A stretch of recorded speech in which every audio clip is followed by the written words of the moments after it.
नमस्कार प्रिय दर्शकों, तो मौजूद हुए हैं आपके सामने हिमाचल प्रदेश की दिन भर की ताज़ा खबरों के साथ। तो इससे पहले खबरों को विस्तार से जानने निवेदन है, कृपया चैनल को जरूर सब्सक्राइब करें। तो पेश हैं दिन भर के मुख्य समाचार। दिल्ली में एचआरटीसी बसों की पार्किंग पर 8 लाख कम होंगे खर्च, यात्री सुविधाएं बढ़ेंगी।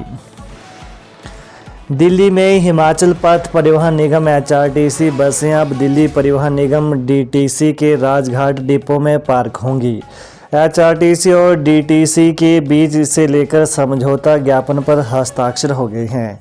रोजाना एचआरटीसी की 120 बसें हिमाचल के विभिन्न रूटों से दिल्ली जाती हैं। अब तक निगम की बसें आईएसबीटी से 12 किलोमीटर दूर जगतपुर स्थित निजी पार्किंग में खड़ी होती थीं।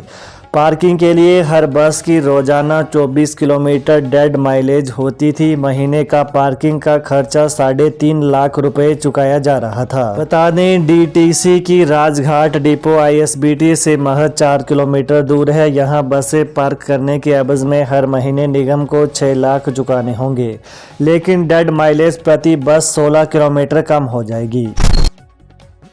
शादी समारोह में दूल्हे के पिता की हार्ट अटैक से मौत, आईटीबीपी में एएसआई पद पर थे तैनात।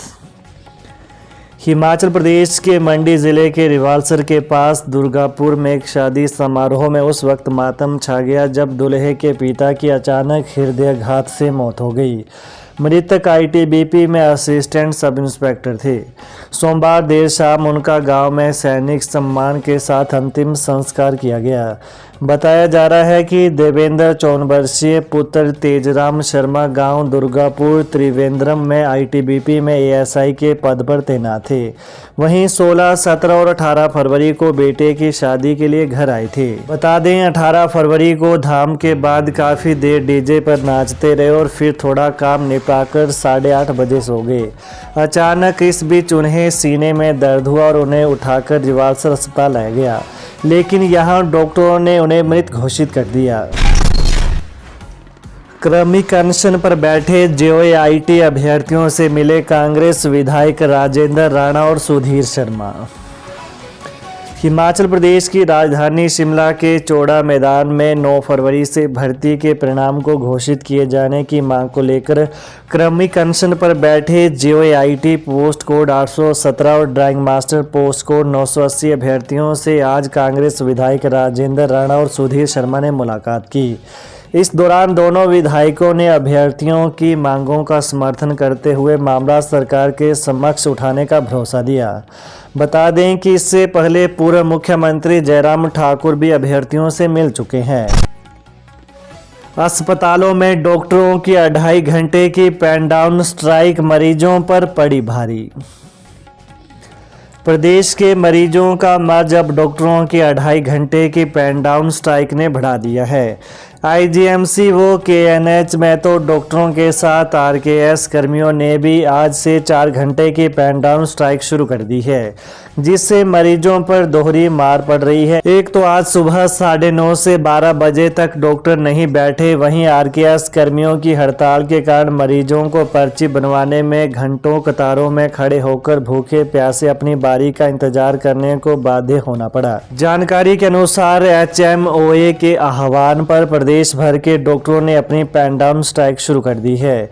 मुख्यमंत्री से 13 फरवरी को हुई वार्ता के मिनट्स ऑफ मीटिंग न आने और अपनी मांगे पूरी न होने से आहत डॉक्टरों ने अब 2.5 घंटे की पेन डाउन स्ट्राइक शुरू कर दी है। चंडीगढ़ मनाली 4 लेन पर 6 मील के पास फिर दरकी पहाड़ी, जेसीबी चालक की मलबे में दबकर मौत। चंडीगढ़ मनाली 4 लेन पर मंडी और पंडोह के बीच 6 मील के पास पहाड़ी फिर दरक गई। पहाड़ी से बड़ी मात्रा में बड़े बड़े पत्थर और मलबा गिरा है।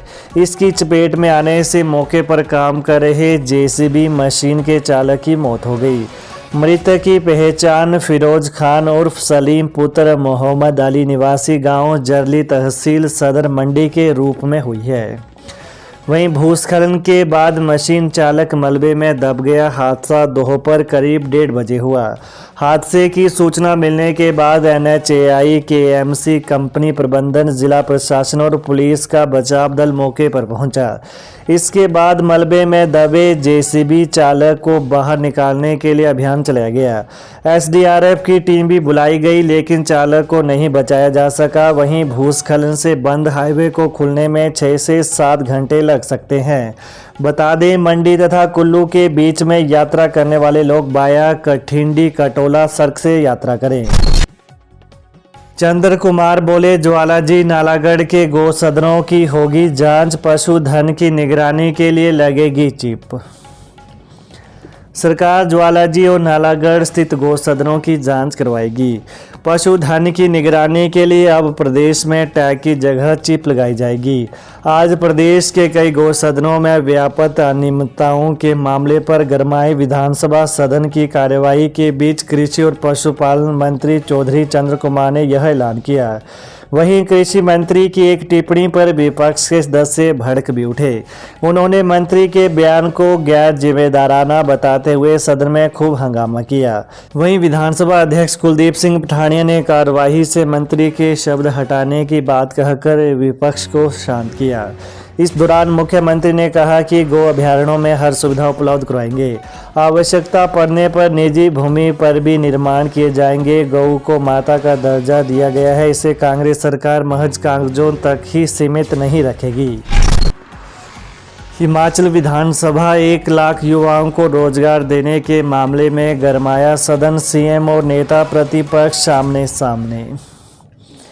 बजट भाषण पर चर्चा के दौरान आज सदन खूब गरमाया। विधानसभा के बजट सत्र के 6ठे दिन भाजपा विधायक त्रिलोक जम्वाल ने सदन में आरोप लगाया कि कांग्रेस पार्टी ने युवाओं को 1 लाख सरकारी नौकरी देने का वादा किया, लेकिन आज बेरोजगार सड़कों पर हैं। इस पर मुख्यमंत्री सुखविंदर सिंह सुक्खू ने कहा कि कांग्रेस का जो घोषणा पत्र है उसमें 1 लाख युवाओं को रोजगार के अवसर दिए जाने की बात कही गई है। सीएम ने कहा कि भाजपा विधायकों की ओर से झूठ बोला जा रहा है। इस पर नेता प्रतिपक्ष जयराम ठाकुर ने कहा कि कांग्रेस ने 1 लाख युवाओं को सरकारी नौकरी की बात कही है। यह भी कहा गया कि पहली कैबिनेट में इसे पास कर दिया जाएगा। चिल्ला चिल्लाकर कहा गया और दीवारों पर लिखा गया। मुख्यमंत्री जी, आप यह कह सकते हैं कि मेरे से यह नहीं पूछा गया, मैं बाद में आया हूँ। दूसरी ओर जयराम ने सदन में युवाओं के रोजगार से संबंधी एक पृष्ठ दिखाया। मुख्यमंत्री ने कहा कि नेता प्रतिपक्ष एकदम गुस्से में आ जाते हैं, झट से खड़े हो जाते हैं, जैसे स्प्रिंग लगा हो। उन्होंने कहा कि नेता प्रतिपक्ष कागजों को सदन में रखकर रिकॉर्ड में लाएं। जिसने ये झूठे कागज भेजे हैं वो वीडियो भेजा है, उस पर भी कार्रवाई हो सकती है। उन्होंने कहा कि ये कागज सदन में रखें, इस मामले की जाँच होगी।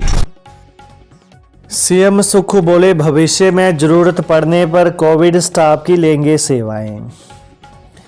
मुख्यमंत्री सुखविंदर सिंह सुक्खू ने कहा कि भविष्य में अनुभवी कोविड स्टाफ की जरूरत पड़ने पर सेवाएं ली जाएंगी। कोरोना काल में रखे कर्मचारियों को नौकरी में वरीयता दी जाएगी। आज प्रश्नकाल के दौरान मुख्यमंत्री ने कहा कि सरकारी विभागों में जितने भी कर्मचारियों की नियुक्तियां की जाती हैं वो नियमों के तहत होती है। कोरोना काल में जो नियुक्तियां हुई थीं उसके लिए कोई नियम नहीं बने थे। पूर्व सरकार ने अगर नियम बनाए होते तो हम उन्हें नहीं हटाते। उन्होंने कहा कि बावजूद इसके सरकार ने मानवीय आधार पर इन्हें कई बार सेवा विस्तार दिया। तो ये है हिमाचल की दिन भर की प्रमुख खबरें। तो ताज़ा खबरों को जानने के लिए कृपया चैनल को अभी सब्सक्राइब करें। धन्यवाद। जय हिंद, जय हिमाचल।